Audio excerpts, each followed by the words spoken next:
তো সকালবেলায় ঘুম থেকে উঠে ছাদে গিয়ে আগে গাছে জল দিয়ে দিলাম।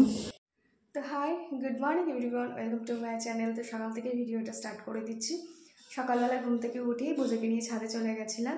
ছাদে গিয়ে ভাবলাম বসে থেকে লাভ নেই, এডিটটা কমপ্লিট করে ফেলি। তারপরে এডিটটা কমপ্লিট করলাম। তো একটু পরে আপলোডে বসাবো। তো কালকে বিকেলবেলা যেহেতু আমি স্নান করেছিলাম, এই জন্য চুলটা ভেজা ছিল, তাই চুলটা আমি খুলে দিলাম যাতে শুকিয়ে যায়। আর না হলে না কীরকম আর কি একটা স্মেল আসে, এর জন্য তো চুলটাকে এখন খুলে দিলাম। খুলে আমি এখন কাজে বসবো। তো কাজগুলো কমপ্লিট করে নেব, না হলে ঠিক পরে হতে চাইবে না। তো চলো এবার বাইরে যাই, বাইরে গিয়ে কিছু খেয়ে নেবো, তারপরে কাজগুলো করবো, আবার তোমাদের সঙ্গে পরে কথা বলবো। তো চলো এখন বাইরে যাওয়া যাক।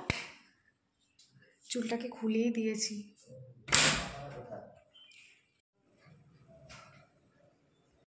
তো বোঝো এখন এখানে শুয়ে রয়েছে, ও এখন যাবে না নিচে। আয়, ঠান্ডা পেয়েছে যেহেতু, এর জন্য নিচে যেতে চাইছে না। আর খুবই ঠান্ডা লাগছে মানে উপরটায়, আর নিচে তো প্রচণ্ড গরম লাগছে। বাবাই চলো আসো, ওকে আমি নিয়ে যাই, আবার তোমাদের সঙ্গে পরে কথা বলছি।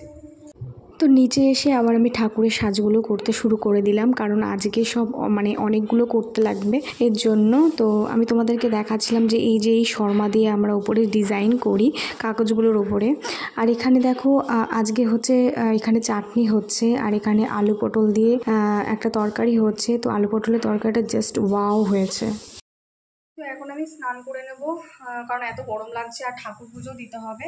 তো একবারে স্নান করে ঠাকুর পুজো দিয়ে আবার তোমাদের সঙ্গে কথা বলছি। মার অলমোস্ট রান্না করা হয়ে গেছে, পটলের ঝোল করা হয়ে গেছে, এখন শুধু বেগুন ভাজবে, তাহলে হয়ে যাবে। তো চলো আমি স্নান করে নিই। তো আমার স্নান করা হয়ে গেছে, স্নান করে ঠাকুর দিয়ে দিয়েছি। জামা কাপড়গুলো যেগুলো কেচে দিয়েছে সেগুলো মেলে দিয়ে আসলাম। মেলে তারপরে বোজো ভাত খেয়ে নিল, মা ভাত খাইয়ে দিল বোজোকে। তো বোজোকে নিয়ে একটুখানি ছাদে ঘুরিয়ে নিয়ে আসলাম। তো এখন একটু বসেই রয়েছি, একটু পরে ভাত খাবো। আমারও একটু খিদে পেয়ে গেছে, তো একটু পরেই খাবো ভাত।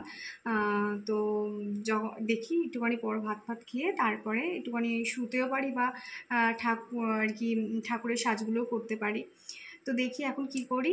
তো আমি এখনই ভাত খেলাম, ভাত খেয়ে একটুখানি চাটনি খেয়ে নিলাম। চাটনিটা এত সুন্দর হয়েছে না কি বলবো। তো টক চাটনি খেতে কান্না ভালো লাগে এই গরমের মধ্যে। আর আজকে মা সব রান্নাঘরটা পরিষ্কার করে ফেলেছে, এগুলো সব বাসন মেজে পরিষ্কার করেছে মা। তো আমি আজকে কিচ্ছু করিনি রান্নায়। তো আমি আবার হাত পা ধুয়ে আসলাম। বোঝো গলিতে ইস্যু করে দিয়েছিল, সেটা আবার পরিষ্কার করে আবার হাত পা ধুলাম, নাইটিটা চেঞ্জ করলাম। তো আজকে আমার দুবার স্নান করার মতন হয়ে গেছে, শুধু চুলটাই ধুইনি, তাছাড়া গায়ে জল দিয়েছি।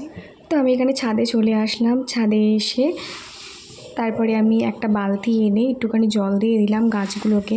একটু ছাদেও জল দিয়ে নেব, কারণ ছাদটা এতটাই গরম হয়ে থাকে, সারাটা দিন রোদ পড়ে, এর জন্য ছাদে মানে খুবই গরম হয়ে থাকে। ছাদে জল না দিলে না মানে আর কি নিচের ঘরগুলো আর কি গরম হয়ে যায়, এর জন্য একটু ছাদে জল দিয়ে দিই, তাহলে একটুখানি ঠান্ডা হয় ঘরগুলো। তো এইখানে আমি গাছে জল দিয়ে দেবো, একটুখানি জল দিয়ে তারপরে আমি নিচে যাব। তার আগে একটা কথা বলি তোমাদেরকে, আমি না মানে গাছে জল দিচ্ছিলাম এমনকি রাতে, তো মা বলছিল রাতে বলে জল দিতে নেই। তো এটার কারণ কি আমি ঠিক জানি না, যে রাতে কেন জল দেয় না গাছে। তো এখন ভাবছি যে তোমাদের কাছে জিজ্ঞেস করি, অনেকে তোমরা জানবে যে কেন দিতে নেই গাছে জল।